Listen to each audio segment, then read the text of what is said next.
దేవుని పరిశుద్ధ నామములకు మహిమ కలుగుగాక.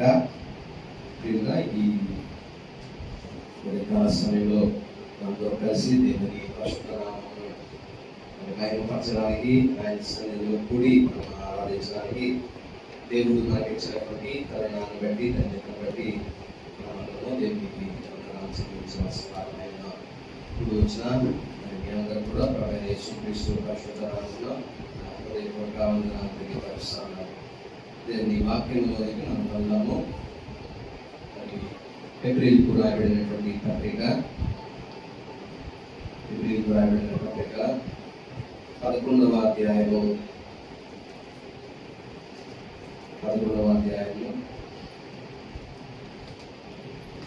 6వ వచనం నుండి 9వ వచనం వరకు మనం చదువుకున్నాం. 6వ వచనం నుండి 9వ వచనం వరకు.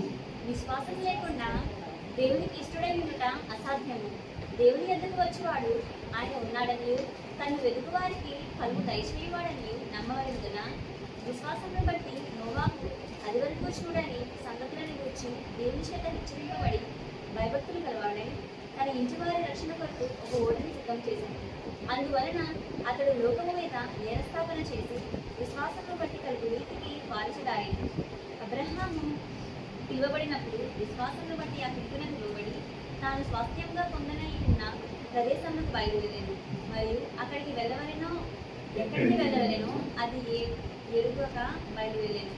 విశ్వాసమును బట్టి అతను అతనితో ఆ వాగ్దానములకు సమాన వారసులైన ఇస్సాకు, యాకోబు అను వారు గుడారములలో నివసించుచు అన్ని దేశములలో ఉన్నట్టుగా వాగ్దాన దేశంలో పరవాసులైంది.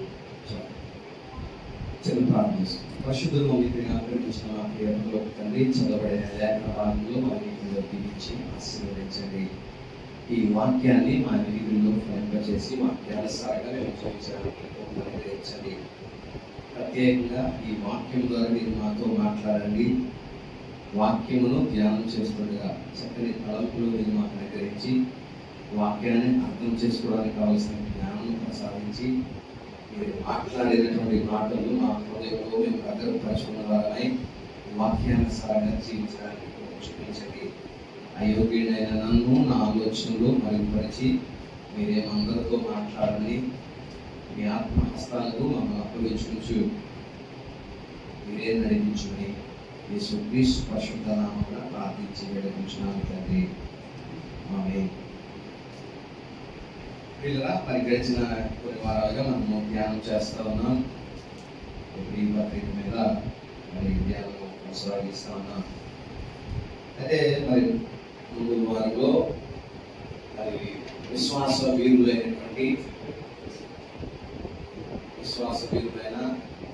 మరి మొట్టమొదటి వ్యక్తి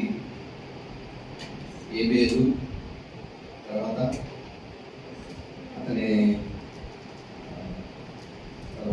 నోవాహును మనం చూసి ఉన్నాం.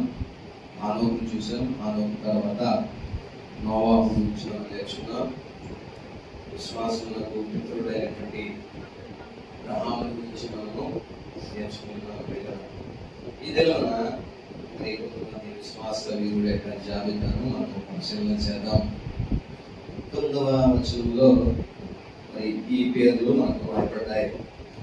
విశ్వాసమును బట్టి అతడును అతనితో ఆ వాగ్దానములకు సమాన వారసులైన ఇస్సాకు, యాకోబు అనువారును గుడారములలో నివసించు అన్యాల దేశంలో ఉన్నట్లుగా వాగ్దత్త దేశంలో పరవాసులైరి. అబ్రహాము దేవుని వాగ్దానములకు ఎంత వారసుడై ఉన్నాడో అలాంటి వారసత్వాన్నే ఇస్సాకు, యాకోబు కూడా కలిగి ఉన్నట్లుగా మనం చూస్తున్నాం. ఆ వాగ్దానములకు సమాన వారసులు, వాగ్దానములకు సమాన వారసులైన ఇస్సాకు, యాకోబు అనేవారు. అబ్రహాముతో దేవుడు వాగ్దానం చేశాడు. ఏమంటే 2 ప్రధానమైనటువంటి వాగ్దానాలు మనం చూడగలుగుతాం. ల్యాండ్ గురించినటువంటి వాగ్దానము, భూమి, నేను పలానా దేశాన్ని నీకు స్వాస్యంగా ఇస్తానని దేవుడు వాగ్దానం చేశాడు. రెండవది సీడ్ గురించిన వాగ్దానం. సీడ్ అంటే సంతానముల గురించినటువంటి వాగ్దానము. ఆ సంతానములు కాదు కానీ సంతానము అన్నట్లుగా గలతీ 3:16 మనం చూడగలుగుతాం. అది యేసుక్రీస్తును వరకు గురించిన వాగ్దానం అయినదని మనం నేర్చుకున్నాం పిల్లలు. అయితే ఆ వాగ్దానములకు సమాన వారసులు ఎవరంటే ఇస్సాకు, యాకోబు అనేటువంటి వారు. అయితే ఇస్సాకు యొక్క జీవితాన్ని దినాన్న మనము పరిశీలన చేద్దాం పిల్లలు. అతని యొక్క అతని యొక్క విశ్వాసము ఏ విధంగా కనపరిచి విశ్వాసముతో అతను మృతి పొందాడు అనేటువంటి విషయాన్ని మనము నేర్చుకోవాల్సిన వారమై ఉన్నాం. అతని గురించి మరి మనం చూసినప్పుడు 20వ వచనంలో మనం ఈ మాటను మనం చదువుతాం. 11వ అధ్యాయము 20వ వచనము. విశ్వాసమును బట్టి ఇస్సాకు జరగబోవు సంగతుల విషయమై యాకోబును ఏశావును ఆశీర్వదించెను. విశ్వాసమును బట్టి ఇస్సాకు జరగబోవు సంగతుల విషయమై యాకోబును ఏశావును ఆశీర్వదించెను. ఇలా మరి ఈ వృత్తాంతాన్ని మనం తెలుసుకోవాల్సిన వారమైనా ఎప్పుడైనా మరి కొత్త నిబంధనలో పాత నిబంధన యొక్క ప్రస్తావన లేదా పాత నిబంధన యొక్క మనుషుల గురించి పాత నిబంధన యొక్క వాక్యాలు అక్కడ రాయబడుతున్నాయంటే మనం చేయవలసిన పని ఏంటంటే పాత నిబంధనలోకి వెళ్ళి ఆ వ్యక్తులు మరి జీవించిన జీవిత చరిత్రను లేదా ఆ వ్యక్తులు మరి ఏ కాంటెక్స్ట్ లో మాటలు రాయబడ్డాయి అనేటువంటి ఆ సారాంశాన్ని మనం తీసుకుని దాన్ని ఇక్కడ ఈ కాంటెక్స్ట్ లో మనం ఉపయోగించవలసిన వారమై ఉన్నాం. సరే, విశ్వాసును బట్టి యాకోబు మరి ఇస్సాకు జరగబోవు సంగతుల విషయమై యాషావును యాకోబును ఆశీర్వదించినట్లుగా మనం చూస్తా ఉన్నాం. అయితే ఏ విధంగా యాకోబును మరి యాషావును మరి ఇస్సాకు ఆశీర్వదించాడు అనేటువంటి విషయాలు మనము నేర్చుకోవాల్సిన వారమైన. కాబట్టి మనము ఆ కాంటెక్స్ట్ లోకి మనం వెళ్దాం. ఆదికాండము 28వ అధ్యాయము మనము పరిశీలించేద్దాం. ఆదికాండము 28వ అధ్యాయము అందులో కొన్ని వచనాలు మనం చదువుకుందాం.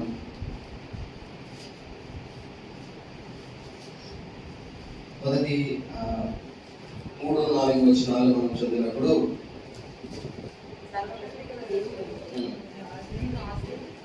యాకోబు ఇస్సాకు మరి యాకోబును ఆశీర్వదిస్తున్నటువంటి విధానాన్ని ఇక్కడ మనము చూస్తా ఉన్నాం. పిల్లల సర్వశక్తి గల దేవుడు నిన్ను ఆశీర్వదించి నీవు అనేక జనములగునట్లు నీకు సంతానాభివృద్ధి కలుగు చేసి నిన్ను విస్తరింపచేసి నీవు పరవాసివై అయిన దేశమును అనగా దేవుడు అబ్రహాముకి ఇచ్చిన దేశమును నీవు స్వాస్యముగా చేసుకున్నట్లు ఆయన నీకు అనగా నీకును నీతో కూడా నీ సంతానమునకును అబ్రహామునకు అనుగ్రహించిన ఆశీర్వాదమును దయచేయుగాక అని అతను దీవించి యాకోబును పంపివేసెను.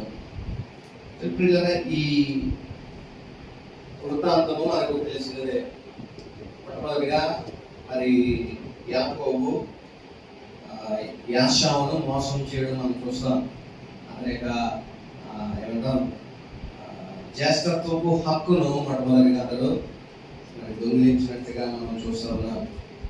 మరి ఇస్సాకు మరి వృద్ధుడై ఉన్నప్పుడు అతడు ఈ మాట చెప్తాడు, నేను చనిపోకముందు మిమ్మల్ని ఆశీర్వదించి చనిపోతాను, కాబట్టి నా కొరకు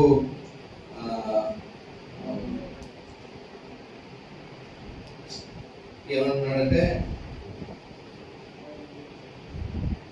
మరణ దినము నాకు తెలిసి ఉన్నది. 27వ అధ్యాయంలో 2వ వచనం చూస్తే మరణ దినము నాకు సమీపించి ఉన్నది, అది నాకు తెలుస్తుంది కాబట్టి నీవు దయచేసి నీ ఆయుధమును, నీ అంబుల పొదిని, నీ విల్లును తీసుకుని అడవికి పోయి నా కొరకు వేటాడి మాంసము తిను.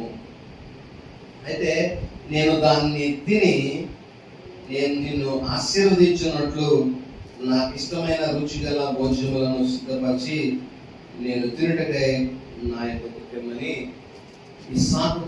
ఇస్సాకు యాషావుతో చెప్పడం మనం చూస్తా ఉన్నాం.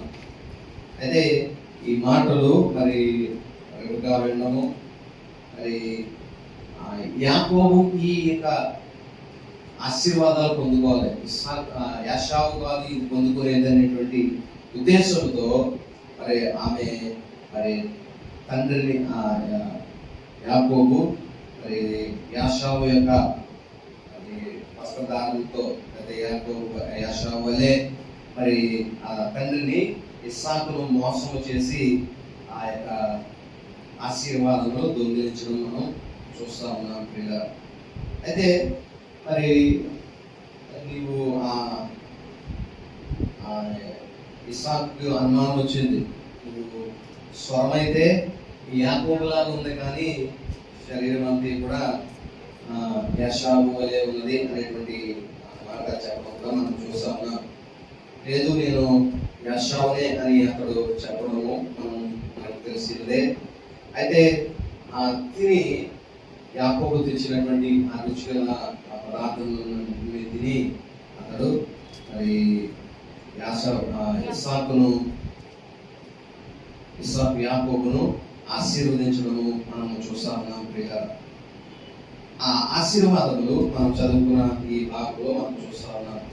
సర్వశక్తి గల దేవుడు నిన్ను ఆశీర్వదించి నీవు అనేక జలములట్లు నీకు సంతానాభివృద్ధి కలుగు చేస్తాను, నిన్ను విస్తరింపచేసి నీవు పరవాసి అయిన దేశము అనగా దేవుడు అబ్రహాముకు ఇచ్చిన దేశము నీవు స్వాస్యంగా చేసుకున్నట్లు ఆయన నీకు అనగా నీకును నీతో కూడా నీ సంతానమునకును అబ్రహామునకును అనుగ్రహించిన ఆశీర్వాదమును దయచేయగా కానీ అతన్ని ఆశీర్వదించినట్లుగా మనం చూస్తాము. అయితే ఈ ఆశీర్వాదం పొందుకొని యాకోబు మరి ఆ స్థలాన్ని విడిచి మరి మామ ఇంటికి మరి వెళ్ళిపోయినటువంటి స్థితిని మనం చూస్తా ఉన్నాం. అయితే ఈలోపు మరి యాషావు కూడా మరి తండ్రి వద్దకు వచ్చి మరి నాకు ఆశీర్వాదము ఇవ్వు అనేటువంటి మాట మరి ఇస్సాకును అడగడం మనం చూస్తా ఉన్నాం ప్రియుల. చూడండి ఇక్కడ మనం చూస్తే 27వ అధ్యాయము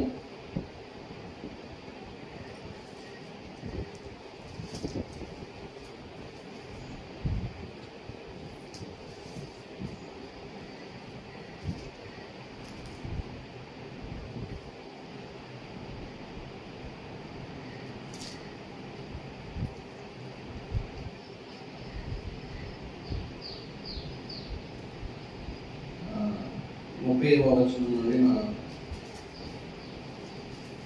30వ వచనం దీవించుట అయిన తర్వాత యాకోబు తన తండ్రి అయిన ఇస్సాకును వెళ్ళిన తక్షణమే అతని సహోదరుడైన యాషావు వేటాడి వచ్చెను. రుచిగల భోజనాలు అతను కూడా తీసుకుని వచ్చి తండ్రితో అన్నాడు, తండ్రి లేచి మరి తెచ్చినటువంటి ఆహారం తిని నన్ను దీవించు అని తన తండ్రిని మరి తనతో చెప్పడం మనం చూస్తాము. అప్పుడు తండ్రి అంటున్నాడు 22వ వచనంలో, నీ బెమలని అతను అడిగినప్పుడు అతడు నేను నీ కుమారుడైన యాషావుని అతను నీ జ్యేష్ఠ కుమారుని అనగా ఇస్సాకు గడగడా వణుకుచు అట్లయితే తెచ్చిన వారెవరు నీవు రాకమునుపు నేను వాటిలో తిని అతన్ని నిజముగా దీవించుతానని అతన్ని దీవింపబడిన వాడే నేను. అంటే యాకోబు మరి దొంగతనంగా అతడు మరి అతని అనేక అన్నకు రావాల్సినటువంటి ఆశీర్వాదము పొందినప్పటికీ యాకోబు ఈ మాట ఇస్సాకు ఈ మాట యాకోబు గురించి అంటా ఉన్నాడు. ఏమనంటే అతడు నిజముగా దీవింపబడిన వాడే. ఎందుకంటే దేవుడు రెబెకాతో చెప్తా ఉన్నాడు, వారిద్దరూ తల్లి గర్భంలో ఉన్నప్పుడే పెనుగులాడడం మొదలు పెట్టినట్లుగా మనం చూస్తా ఉన్నాం. ఆ పెనుగులాట గురించి మరి రెబెకా దేవుడిని అడిగినప్పుడు దేవుడు చెప్పినటువంటి మాట ఏంటంటే, మరి చిన్నవాడైనటువంటి వాడు పెద్దవాడిని ఏల్తాడు అనేటువంటి మాట దేవుడు మరి చెప్పడము ముందుగానే తల్లిదండ్రులకు తెలుసు ప్రియులారా. కాబట్టి యాకోబు ఈ మాట అంటా ఉన్నాడు. అసలు నిజమైన ఆశీర్వాదములు అయితే యాకోబు ఇస్సాకు యొక్క ఆశీర్వాదములన్నీ కూడా తన పెద్ద కుమారుడైన ఏశావుకు చెందాలని తండ్రి ఎంతగానో పరితపించాడు. అయితే మరి ఆ మోసము చేత యాకోబు వాటిని దొంగిలించినప్పటికీ మరి అతడు నిజంగా దీవింపబడిన వాడే అనేటువంటి మాట తండ్రి చెప్పడం మనం చూస్తా ఉన్నాం. ఆ ఆశీర్వాదము కొరకు యాషావు ఎంతగానో తండ్రిని ప్రాధేయపడడం మనం చూస్తా ఉన్నాం. చదివితే యాషావు తన తండ్రి మాటలు విన్నప్పుడు దుఃఖాక్రాంతుడై పెద్ద కేక వేసి, ఓ నా తండ్రి నన్ను దీవించమని తన తండ్రితో చెప్పాను. అప్పుడు నీ సహోదరుడు ఆయనతో వచ్చి నీకు రావాల్సిన దీవెన తీసుకుని పోయాను చెందినది. నన్ను ఈ 2 మారులు మోసపుచ్చాను. ఒకటి జ్యేష్ఠత్వాన్ని అతడు దొంగిలించాడు, రెండవది నా ఆశీర్వాదాలను కూడా దొంగిలించాడు అనే మాట చెప్తా ఉన్నాడు. అందుకు ఇస్సాకు అన్నాడు, ఒక్క ఆశీర్వాదమైనా నా కొరకు మిగిల్చి ఉంచలేదా అని మరి యాషావు ఇస్సాకును అడుగుతున్నట్లుగా మనం చూస్తాము. ఇస్సాకు అన్నాడు, ఇదిగో అతన్ని నీకు నియమించి అతని బంధుజనములందరినీ అతనికి దాసులుగా ఇచ్చి ధాన్యము ద్రాక్షారసము ఇచ్చి అతన్ని పోషించింది గనక నా కుమారుడా ఇంకేమి చేయగలని నీ యొక్క ఒక్క దీవెనయేముగా నన్ను కూడా దీవించమని తన తండ్రితో చెప్పి యాషావు ఎలుగెత్తి అనగా అతని తండ్రి అయిన ఇస్సాకు ఈ విధంగా అతన్ని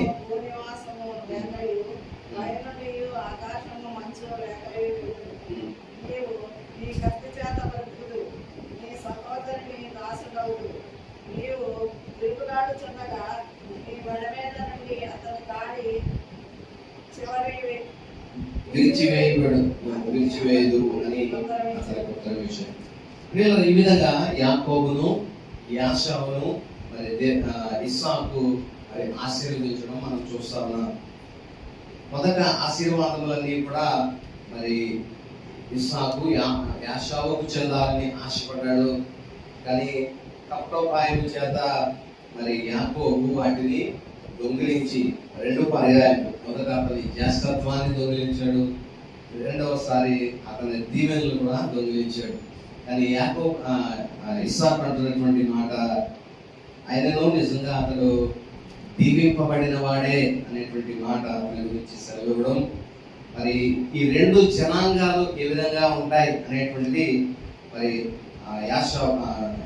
ఇస్సాకు తెలియపరుస్తా ఉన్నాడు. ఏంటంటే అది నిజంగా నేను అతన్ని దీవించాను,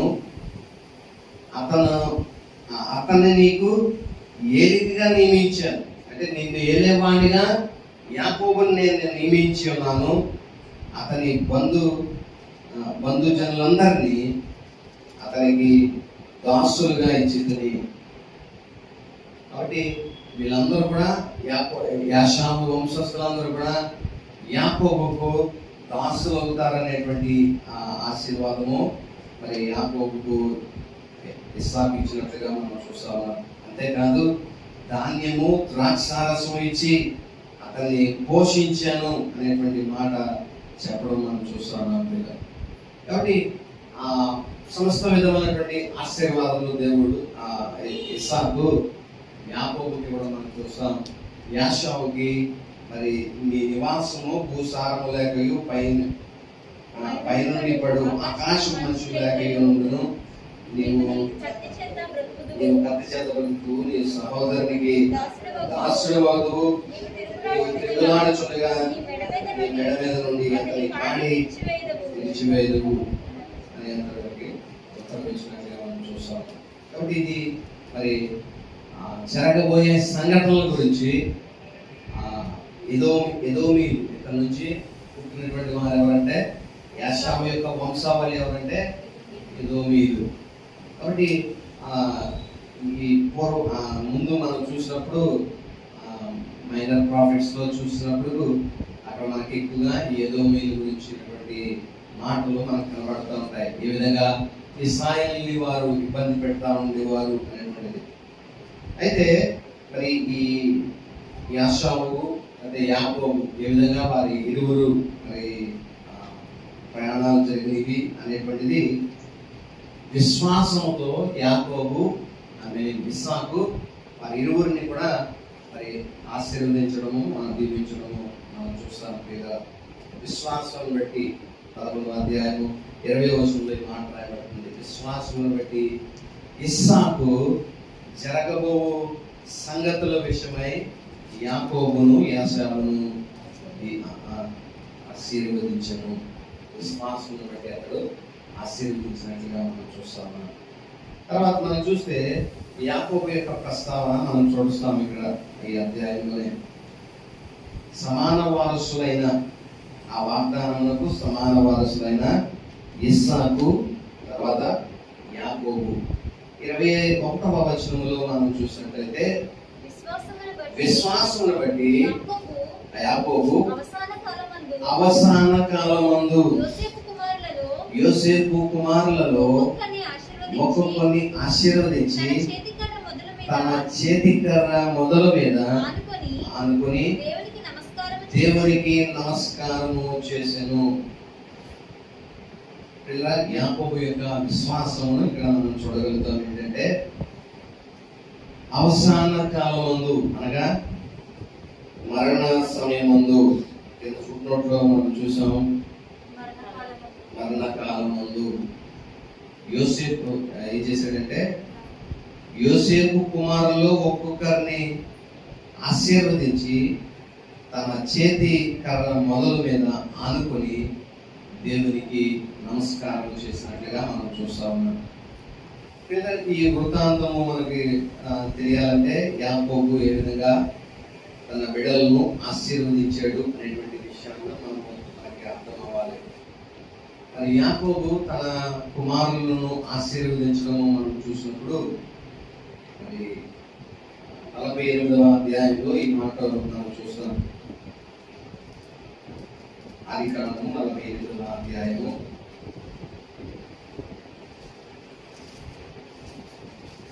5వ వచనంలో మనం చూస్తే యోసేపు యొక్క తన కుమారులను ఇద్దరిని కూడా అతని ఎదుకు తీసుకురావడం మనం చూస్తాం. ఆ ఇద్దరు కుమారుల యొక్క పేర్లు మనషే, ఎఫ్రాయిము. వారి ఇరువురిని కూడా ఆశీర్వదించడానికి మరి యోసేపు యాకోబు ఎదుకు తీసుకొచ్చి తండ్రి కుమారులను నీవు ఆశీర్వదించాలని తీసుకొచ్చినప్పుడు అతడు ఏ విధంగా ఆశీర్వదిస్తున్నాడు అనేటువంటిది ఇక్కడ మనం చూడగలుగుతాం. 2వ వచనం మనం చెప్తే ఇదిగో నీ కుమారుడైన యోసేపు నీ యొద్దకు వచ్చి ఉన్నాడని యాకోబునకు తెలుపబడెను. అంతటా ఇశ్రాయేలు బలం తెచ్చుకుని తన మంచం మీద కూర్చుండెను. యోసేపును చూచి కనాను దేశమందరి లూజులో సర్వశక్తి గల దేవుడు నాకు కనబడి నన్ను ఆశీర్వదించి ఇదిగో నీ సంతానాభివృద్ధిని పొందించి నేను విస్తరింపచేసి నీవు జనముల సమూహమగునట్లు చేసి నీ తర్వాత నీ సంతానములకు ఈ దేశమును స్వాస్యంగా ఇచ్చానని సెలవిచ్చాను. ఇదిగో నేను ఐగుప్తునకు నీ యొద్దకు రాకమునుపు ఐగుప్తు దేశంలో నీకు పుట్టిన ఈ ఇద్దరు కుమారులు నా బిడ్డలే. రూబేను షిమియోను వలె ఎఫ్రాయిమును మనష్షేను నా బిడ్డలైందురు. వీరిని ఆశీర్వదించిన విధానము మనం చూడగలుగుతాం పిల్లల. యోసేపు తనకు పుట్టినటువంటి ఇద్దరు కుమారులు ఎఫ్రాయిము తర్వాత మనష్షే, వీరిరువురిని కూడా దత్తత తీసుకున్నట్లుగా మనం ఇక్కడ ఒక వాక్యాన్ని చూస్తా ఉన్నాం. వీరు కూడా నా కుమారులే. 5వ వచనంలో ఈ మాట రాయబడుతుంది. ఇదిగో ఐగుప్తులో నీ వద్దకు రాకమునుపు ఐగుప్తు దేశంలో నీకు పుట్టిన ఈ ఇద్దరు కుమారులు నా బిడ్డలే. రూబేను షిమియోను ఎలాగున్నారో ఎఫ్రాయిము మనష్షే కూడా నా బిడ్డలే యుందురు అని 12 గోత్రాల్లో వీరి పేర్లు కూడా మరి రాయబడడం మనం చూస్తా ఉన్నాం ప్రియుల. వారిని ఆశీర్వదించినటువంటి విధానాన్ని మనం ఇక్కడ చూస్తా ఉన్నాం. అంతేకాదు వారిని మరి ఒక ఏమంటాం, పెద్ద కొడుకును మరి రైట్ హ్యాండ్ లోను చిన్న కొడుకును లెఫ్ట్ హ్యాండ్ లోను పెట్టి ఆశీర్వదించమని యాకోబుని చెప్పినప్పుడు యాకోబు తన చేతులను మార్చి మరి చిన్న కుమారుడైనటువంటి ఎఫ్రాయిమును మరి ఆశీర్వదించడం, ఆ కుడి చేతి పెట్టడము మనుష్య మీద, మరి ఆ చేతులు మార్చి అతన్ని మరి దీవించడము మనం చూస్తా ఉన్నాం. అలా కాదు తండ్రి ఇతడు ముందు పుట్టిన వాడని చేతులు మార్చడానికి అతడు ప్రయత్నం చేస్తాడు యోసేపు. కాదు ఈ విధంగానే అని చెప్పి మరి యాకోబు ఆ విధంగా మరి వారిని ఆశీర్వదించడము మనం చూస్తా ఉన్నాం ప్రియులారా. అవాసన కాలమందు, చనిపోయే కాలమందు తన కుమారులను వారు ఏ విధంగా 12 గోత్రాలుగా ఏ విధంగా వారు ఎదుగుతారు అనేటువంటిది వారిని దీవించడము ఇక్కడ మనము చూస్తా ఉన్నాం ప్రియులారా. విశ్వాసమును బట్టి అతడు వారిని ఆశీర్వదించినట్లుగా మనం చూస్తా ఉన్నాం ప్రియులారా. బైబిల్లో ఒక్కొక్క క్యారెక్టర్ ఒక్కొక్క ఏమంటాం వారికి ఒక్కొక్క వస్తువును లేదా ఒక్కొక్క ప్రత్యేకంగా ఒక విషయంలో పదే వారి గురించి రాయబడతా ఉంటారు. ఇప్పుడు మోషే ఉన్నాడు అనుకోండి, మోషేకు నీటికి చాలా ఏమంటాం ఎక్కువ పర్యాయములు నీటి మీద ఆధారపడి ఉంటాడు మోషే. అతని యొక్క పుట్టుక జరిగినప్పుడు అతను తప్పింపబడడం నీటిలో ఒక పెట్టె మీద జంపెట్లో పెట్టి నీటిలో వదిలేయడం మనం చూస్తా ఉన్నాం. అంతేకాదు అతను చేసిన ఈ కార్యాల్లో కూడా సూచక క్రియల్లో కూడా నీరు ఎర్రగా రక్తంగా మారడం, తర్వాత ఎర్ర సముద్రాన్ని పాయలుగా చేయడం అనేటువంటిది, తర్వాత మారా నీరుని చేదైన నీరుని మార్చడం, తర్వాత ఒకసారి బండను కొట్టగా అది నీరు ఇవ్వడం, రెండోసారి అతడు వాగ్దాన దేశంలో వెళ్ళలేకపోవడానికి కూడా ఈ నీరే ఒక విధంగా కారణమైంది. వారు నీరు లేదని మోషే ఆరోనుల మీద దేవుని మీద వారు సణుగుతున్నప్పుడు ఆ ప్రజలను దోషులారా అనేటువంటి మాట వారిని తిట్టడము అనేటువంటిది. అంతేకాదు మరి ఆ బండను ఆ కోపంలో దేవుడు చెప్పిన ఆ బండతో మాట్లాడంటే కుమారుడు ఆ బండను మరి కొట్టడం అనేటువంటిది మనం చూస్తా ఉన్నాం. మీరు అలాగా ఆ విధంగా మోషేతో ముడిపడినట్లుగానే యాకోబుకు తన చేతికర్ర ఆ విధంగా ఉండేది ప్రియులరా. ఎందుకంటే అతడు బయలుదేరినప్పుడు ఒక చేతికర్రతో బయలుదేరాడు యాకోబు. తన తండ్రి అయినటువంటి ఇస్సాకు రెబెకా తల్లి అయిన రెబెకా దగ్గర నుండి అతడు బయలుదేరి మిద్యానీయులకు మరి లాబాను దగ్గరికి వెళ్ళేటువంటి క్రమంలో అతడు మరి ఏమంటాం ఒక చేతికర్రతో బయలుదేరినట్లుగా మనం చూస్తా ఉన్నాం. చేతికర్రతో బయలుదేరాడు. ఆ చేతికర్రే చివరాఖరికి ఏం చేశాడంటే అతని మరణ కాలంలో నా ప్రయాణం అంతట్లో కూడా నన్ను ఆశీర్వదించినటువంటి దేవుడు, ఇదిగో ఈ చేతికర్రతో నేను నా ప్రయాణాన్ని ప్రారంభించాను, ఇప్పుడు ఈ స్థితిలో దేవుడు నన్ను ఈ స్థితికి నిలబెట్టి అన్నాడు అని చెప్పి ఆ కర్రను, ఆ చేతి కర్ర మీద ఏం చేశాడంట? ఆనుకొని అతడు దేవునికి నమస్కారం చేసినటువంటి మాట ఇక్కడ రాయబడుతుంది. 21 అధ్యాయం. విశ్వాసమును బట్టి యాకోబు యాషావును ఆశీర్వదించెను. విశ్వాసం బట్టి యాకోబు అవాసన కాలమందు యోసేపు కుమారుల్లో ఒక్కొక్కరిని ఆశీర్వదించి తన చేతికర్ర మొదలు మీద ఆనుకొని దేవునికి నమస్కారం చేశాను. తన చేతికర్ర మీద ఆనుకొని ఉండడం మనం చూస్తా ఉన్నాం. నిజమే, తన ప్రయాణం అంతట్లో ఒక చేతికర్రతో అతడు ప్రారంభమైంది అతని యొక్క ప్రయాణం. అతని నీ అన్న అయినటువంటి యాషావు పగబట్టి నిన్ను చంపుతాడేమో, నీవు త్వరపడి వెళ్ళిపో అని తన తండ్రి తల్లి అతనికి చెప్పినప్పుడు అతడు పరుగుపడిన చేతికర్రతోనే పారిపోయినట్లుగా మనం చూస్తా ఉన్నట్లుగా ఆ చేతికర్రతో వెళ్ళినటువంటి అతన్ని దేవుడు ఆశీర్వదించడం మనం చూస్తా ఉన్నాం. ఒక జనాంగంగా అప్పటికే అనేక మంది కలిగిన వ్యక్తిగా మరి యాకోబు ఉన్నాడు ప్రియుడా. కాబట్టి ఆ విధంగా ఒక్కడిగా వచ్చినటువంటి నన్ను, ఒక చేతి కర్రతో వచ్చినటువంటి నన్ను దేవుడు ఇప్పుడు ఈ స్థాయికి తీసుకుని వచ్చాడని చెప్పి ఆ చేతి కర్ర మీద అతడు మరి ఆనుకుని దేవునికి నమస్కారం చేసి తన కుమారులను ఆశీర్వదించడం మనం చూస్తా ఉన్నాం ప్రియుడా. కాబట్టి చేతికర్ర అనేటువంటిది మరి యాత్రకు గుర్తు ప్రియుడా. యాత్ర అంటే యాత్రకు గుర్తు. అంటే యాకోబు తన కాలం అంతా కూడా చేతికర్రతో ఎలాగ ప్రయాణం చేశాడు, యాత్ర చేశాడు. మరి ఆ యాత్ర అంటే విశ్వాసంలో చివరాఖరి సమయం అయినప్పుడు ఈ లోకములో నేను యాత్రికుడును అన్నట్లుగా తన కర్ర మీద, చేతికర్ర మీద ఆనుకుని దేవునికి నమస్కారం చేశాను. అందుకని 9వ వచనంలో 11వ అధ్యాయం 9వ వచనం ఆఖరి భాగంలో ఈ మాటను మనం చూస్తా ఉన్నాం. వారందరూ గుడారాల్లో నివసించారు. ఇస్సాకు యాకోబు అనే వారు గుడారంలో నివసించుచు అన్యుల దేశంలో ఉన్నట్లుగా వాగ్దాత దేశంలో పరవాసులైరి.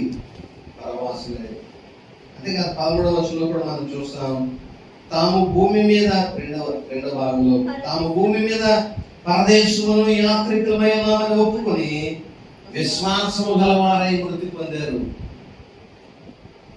భూమి మీద ఎలా ఉన్నారంట వారు? పరవాసులయ్యాము, అదే పరదేశములను యాత్రికులమై ఉన్నామని చెప్పి ఒప్పుకొని విశ్వాసము గలవారై మృతి పొందారు. Died in faith.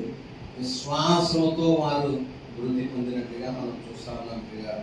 కాబట్టి ఈ వాక్యంలో జాగ్రత్తగా మనం పరిశీలించేద్దాం. యాకోబు తన మరణ కాలమందు తను చనిపోయినటువంటి విధానాన్ని మనం చూస్తే విశ్వాసంతో తాను చనిపోయిన విధానాన్ని చూస్తా ఉన్నాం. విశ్వాసంతో తన కుమారులు మనష్షే, ఎఫ్రాయిము తన కుమారులుగా చేసుకుని వారిని ఆశీర్వదించినటువంటి విధానాన్ని మనం చూస్తున్నాం. చేతికర్ర మీద ఆనుకుని దేవునికి నమస్కరించాడు. నేను భూమి మీద యాత్రికుడును, భూమి మీద పరదేశిని అని అతడు ఒప్పుకొని ఆ విధంగా తన యొక్క యాత్రను ముగించినట్లుగా మనం చూస్తా ఉన్నాం పిల్లలు. కాబట్టి ఈ విశ్వాస వీరుల యొక్క జాబితాలో ఉన్నటువంటి వీరులందరినీ మనం పరిశీలన చేస్తే they all died in faith. ప్రతి ఒక్కరు కూడా విశ్వాసముతో ముగించారు తమ యాత్రలను. కాబట్టి హబక్కూకు రాయబడిన పత్రిక గ్రంథంలో 3:4 మనం చదువుకున్నట్లుగా నీతిమంతుడు విశ్వాస మూలముగా జీవించును. ఎప్పుడైతే మనము విశ్వాసముతో మన యాత్రలు ముగిస్తామో మనకు అక్కడతోనే మన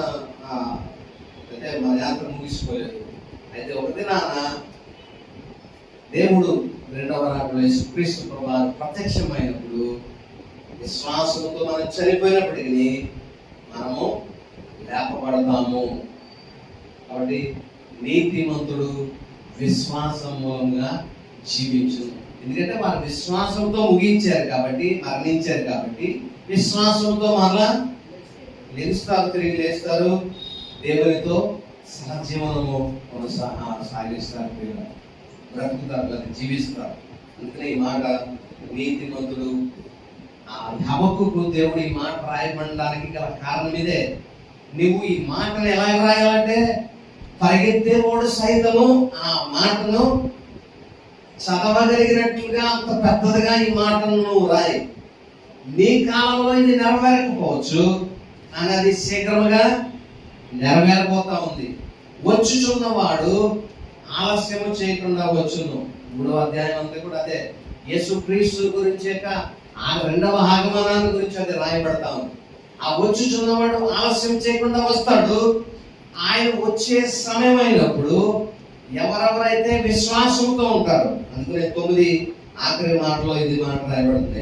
9 ఆఖరి మాటలో 28వ వచనంలో 2వ భాగంలో క్రీస్తు కూడా అనేకుల పాపములు భరించుటకై ఒక్కసారి అర్పింపబడి తన కొరకు కనిపెట్టుకుని ఉండు వారి రక్షణ నిమిత్తము పాపము లేకుండా రెండవసారి ప్రత్యక్షమగును. రెండవసారి యేసుక్రీస్తు ఎందుకు ప్రత్యక్షమవుతాడంటే తన కొరకు కనిపెట్టుకొని ఉండు వారి రక్షణ నిమిత్తము. అంటే ఆయన తిరిగి వచ్చే సమయానికి ఎవరెవరైతే ఇంకొన విశ్వాసంలో కొనసాగుతున్నారో, అయితే అంతకు ముందు ఎవరెవరైతే విశ్వాసంలో తమ యాత్రలను ముగించారో వారందరినీ దేవుడు ఏం చేయబోతున్నాడంటే వారి రక్షణ నిమిత్తము దేవుడు రెండోసారి లోకానికి తిరిగి రాబోతా ఉన్నాడు. కాబట్టి యేసుక్రీస్తు ప్రభు యొక్క 2వ రాకడ దేనికంటే ఎవరెవరైతే విశ్వాసంలో కొనసాగుతున్నారో లేదా అప్పటికే విశ్వాసంతో ముగించారో వారందరినీ తనతో పాటు మరి తీసుకుని వెళ్ళి పాపము లేని రాజ్యము, పాపము లేనిటువంటి రాజ్యానికి వారిని తోడుకుని వెళ్ళడానికి యేసుక్రీస్తు ప్రభు వారు రాబోతా ఉన్నారు ప్రియులారా. అందుకనే ఈ అపేక్ష ఉండేటువంటిది దాని కొరకే 11వ అధ్యాయం ఈ విధంగా ప్రారంభింపబడింది.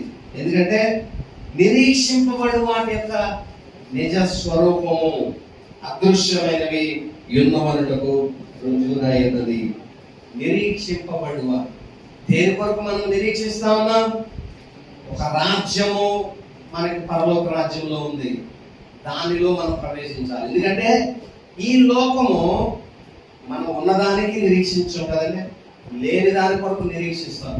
ఈ లోకములో ఎక్కడ చూసినా మరి ఇబ్బందికర పరిస్థితులే, ఎక్కడ చూసినా అనారోగ్యమే, ఎక్కడ చూసినా వ్యాధి బాధలు, కష్ట నష్టాలు, ఇరుకులు, ఇబ్బందులు, ఉపద్రవాలు, వీటితోనే మన బ్రతుకులన్నీ కూడా ఆయాసంతో నిండిపోయింది. మన బ్రతుకులన్నీ కూడా దుఃఖంతో నిండిపోయి ఉన్నాయి. ఇలాంటి స్థితిలో నుండి నన్ను విడిపించి ఆకలి బాధలు లేని, దుఃఖము లేని, కన్నీరు లేనటువంటి ఆ బెటర్ వరల్డ్ కి నన్ను తీసుకెళ్ళగలిగినటువంటి సమర్థుడు యేసుక్రీస్తు ప్రభువారు. కాబట్టి నేను ఆయన కొరకు నిరీక్షిస్తున్నాను. ఆయన వచ్చినప్పుడు నన్ను ఈ పాప మలిన లోకంలో from the presence of sin, పాపపు ఉనికి నుండి పాపపు లేని రాజ్యము లోనికి, పాపపు ఉనికి లేని రాజ్యంలోనికి దేవుడు మనల్ని తీసుకోలేకపోతున్నాడు. దాని కొరకు మనం అపేక్షిస్తా ఉన్నాం. ఆ నిరీక్షణతోటి విశ్వాసము కలిగిన వారమై మనం మృతి పొందితే నీతిమంతుడు విశ్వాసం మూలంగా జీవించుడు అన్నట్టుగా దేవుడు రెండవసారి వచ్చినప్పుడు ఎవరెవరు విశ్వాసంతో మరణించారో లేదా ఎవరెవరు ఎక్కడో విశ్వాసంతో జీవిస్తున్నారో వారందరినీ కూడా తనతో పాటు నిత్యరాజ్యంలో ఆయన ప్రవేశపెట్టబోతా ఉన్నాడు పిల్లల. కాబట్టి ఈ మాటలు మనము చూద్దాం పిల్లల. చూడండి 50వ అధ్యాయం కూడా మనం చూసినప్పుడు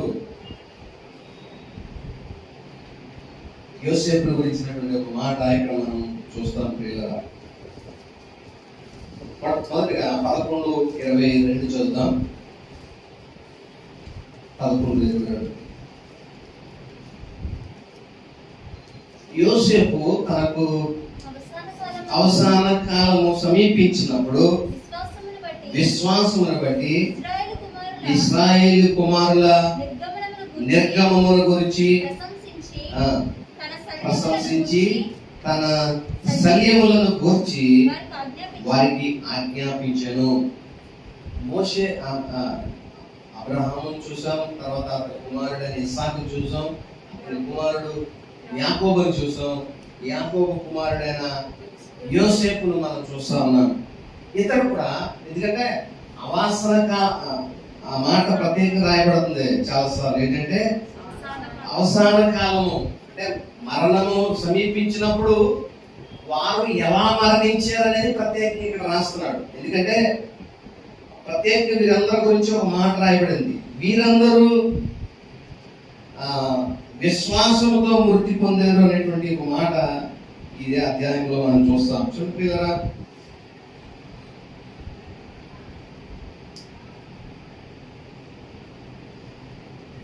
వీరందరూ ఆ వాగ్దానముల ఫలము అనుభవింపకపోయిన 30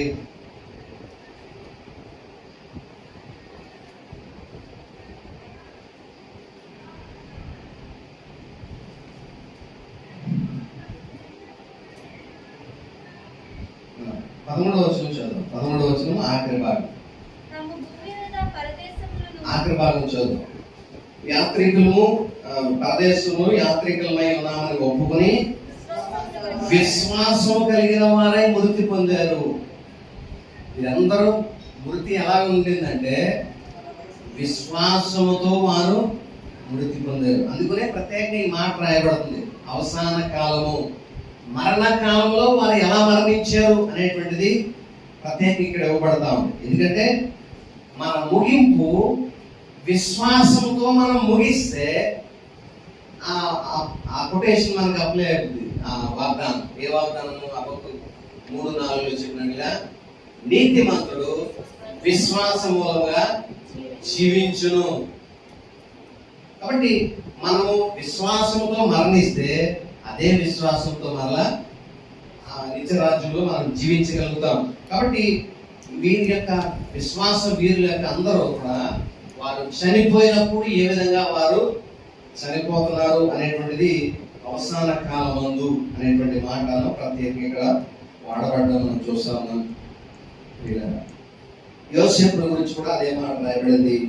తనకు అవసాన కాలము సమీపించినప్పుడు విశ్వాసమును బట్టి ఇశ్రాయేలు కుమారుల నిర్గమమును ప్రశంసించి, నిర్గమము అంటే ఎక్సోడస్, వారి ఏ విధంగా చెరలోనికి వెళ్ళిపోబోతున్నారు అనేటువంటిది కూడా యోసేపు ముందుగానే వారిని గురించి తెలియపరిచినట్లుగా మనం చూస్తూ ఉన్నాం. నిర్గమమును గురించి దేవుడు ఎలాగ వారిని బాండేజ్ లోంచి మళ్ళా తిరిగి తీసుకురాబోతాడు అనేటువంటి విషయాలు మరి వారితో చెప్పడం కూడా మనం చూస్తా ఉన్నాం.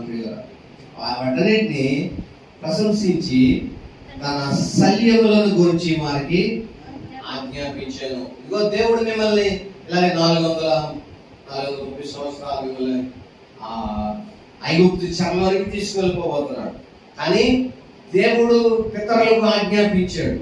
మన తాత అయిన అబ్రహాముకు దేవుడు ఈ వాగ్దానం చేశాడు. ఏంటంటే ఈ భూమిని స్వాస్యంగా నీకు ఇస్తానని వాగ్దానం చేశాడు. కాబట్టి ఆ 430 సంవత్సరాలు అయిపోయిన తర్వాత దేవుడు మరలా తిరిగి మిమ్మల్ని ఈ రాజ్యానికి తీసుకొస్తాడు. ఈ భూమి మీదకి, ఈ దేశంలోకి మీకు అప్పగిస్తాడు. అప్పుడు నా శల్యములను, నా యాషెస్ ఏదైతే ఉన్నాయో వాటిని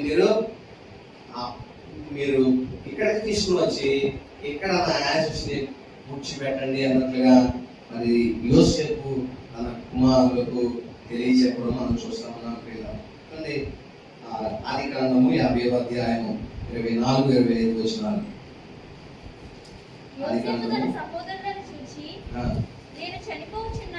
నేను చనిపోచున్నాను, దేవుడు నిశ్చయముగా చూడండి. ఈ మాట ఎంత ష్యూర్లీ సర్టెన్లీ అనేటువంటి మాటలు వాడబడ్డం మనం చూస్తాం. He will bring you back to this land. దేవుడు మరలా నిశ్చయంగా మిమ్మల్ని దేశానికి దేవుడు మరలా తిరిగి తీసుకువస్తాడు, నిశ్చయం అది అనేటువంటి రీతిలో అతని విశ్వాసాన్ని మనం చూస్తా ఉన్నాం. అంతేకాదు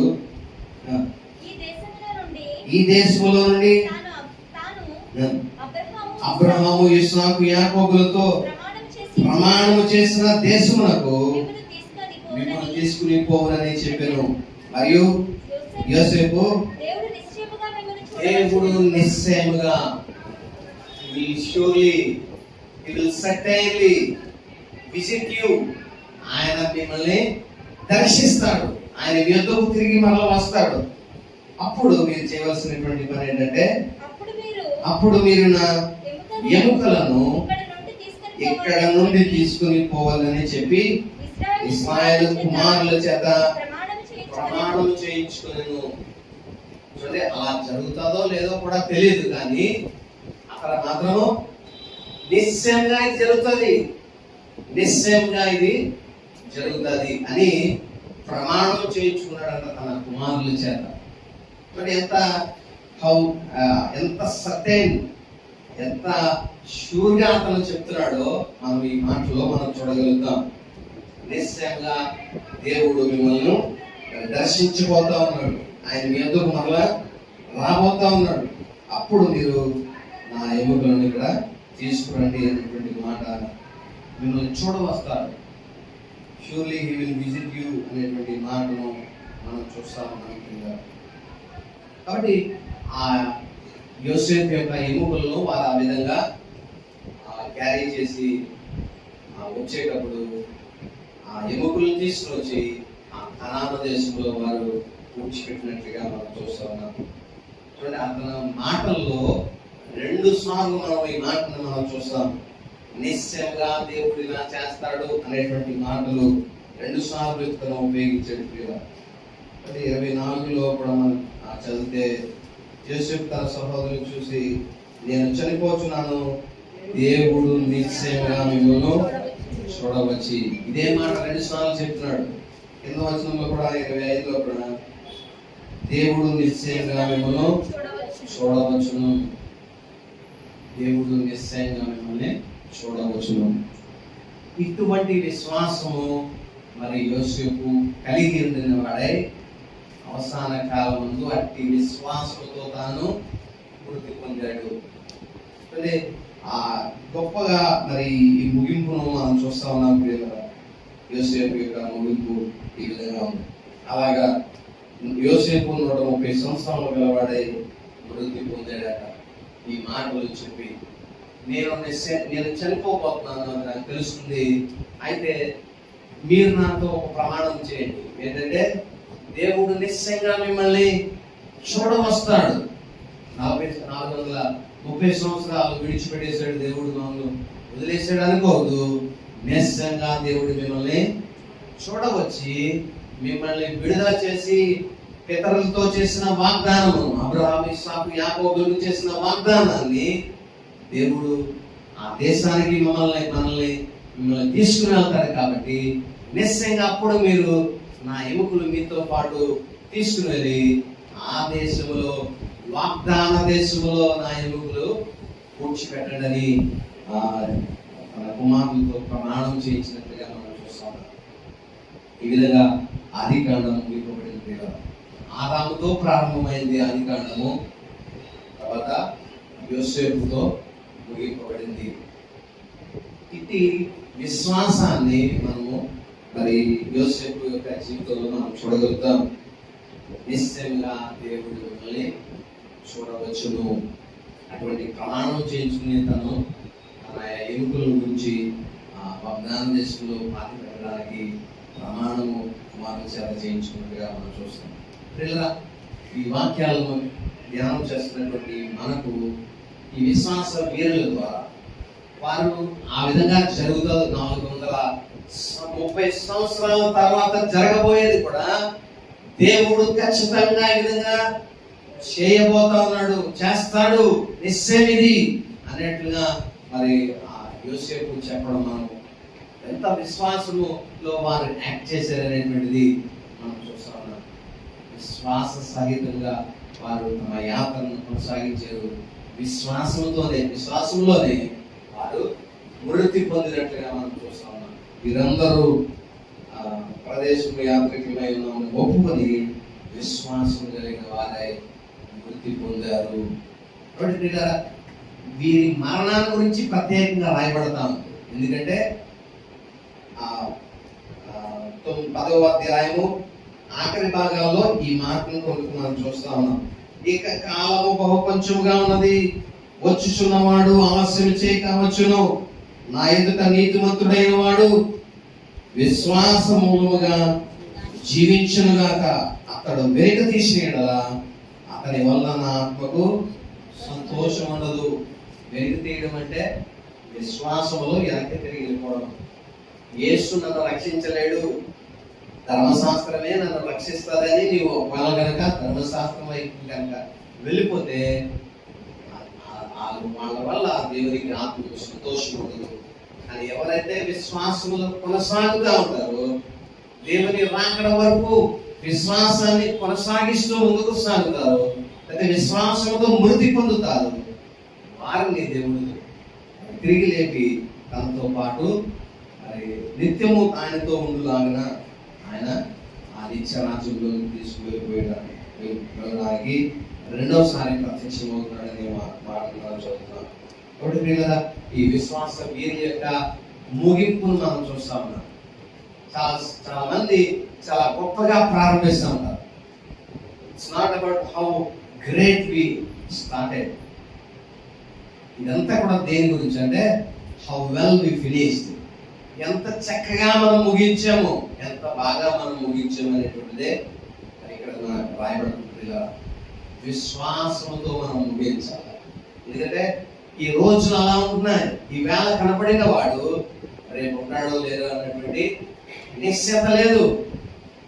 మొన్నే చూసానండి అనేటువంటి మాటలు అతని ఒక వ్యక్తుల గురించి మనం చెప్తున్నాం. మొన్న బాగానే ఉన్నాడు, ఈరోజు లేడు అనేటువంటి మాటలు మనం. కానీ ఈ మాట మనం ఒకవేళ మనకి కూడా అటువంటి స్థితి కనుక కలిగితే ఇటువంటి మాట మనం చెప్పగలిగిన వారమై ఉండాలి. విశ్వాసంతో నేను నా యాత్రను ముగిస్తా ఉన్నాను, దేవుని యందు నా పరిపూర్ణమైన విశ్వాసం ఉంచి నేను ముగిస్తాను. ఎక్కడ కళ్ళు చూస్తే నేను పరలోక రాజ్యంలో నేను కళ్ళు తెరుస్తాను అనేటువంటి విశ్వాసం. కాబట్టి వీరందరూ యాత్రికులుగా ఉన్నప్పటికీ కూడా ఆ యాత్రలో విశ్వాసంతో తమ యాత్రలను కొనసాగించి ముగించారు. కాబట్టి మనం కూడా మన యాత్రను విశ్వాసంతో కొనసాగిందాం. ఒకవేళ ముగింపు వస్తే విశ్వాసంతో మన యాత్రను ముగిందాం. విశ్వాసంతో అప్పుడు నీతిమంతుడు విశ్వాసముగా జీవించగలుగుతాడు. దేవుడు అలా చేయడానికి పరిశుద్ధాత్మ కృపను సహాయం మనందరికీ అనుగ్రహించి విశ్వాసముతో మన యాత్రను కొనసాగించి ముగించడానికి తన కృపను సహాయం మనందరికీ అనుగ్రహించుగాక. ఆమె ప్రార్థన చేసుకుందాం. ప్రియులారా, చెప్పుకున్న లేఖను భాగం ప్రార్థన చేద్దాం. పరిశుద్ధుడు జీవుల తండ్రి కృపమైన సర్వశక్తిగా ఉన్నతమైన నామానికి స్తోత్రాలు.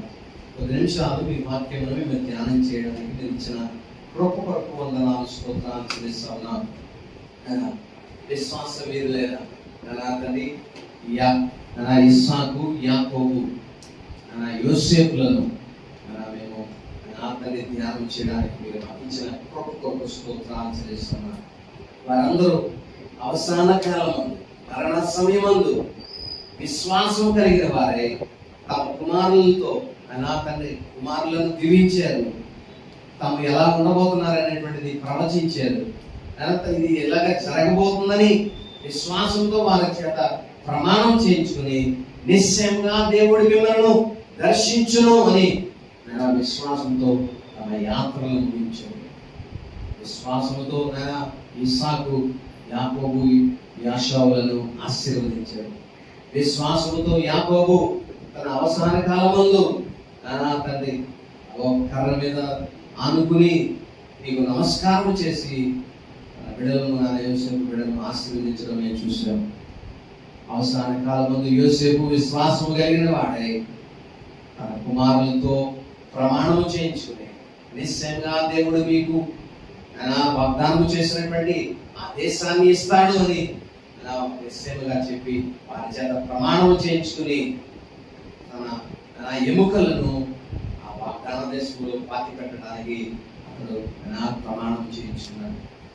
విశ్వాసము తండ్రి మేము విన్నాము, చదివాము, వీటన్నిటినీ మా హృదయంలో మేము భద్రపరచుకున్న వారమే.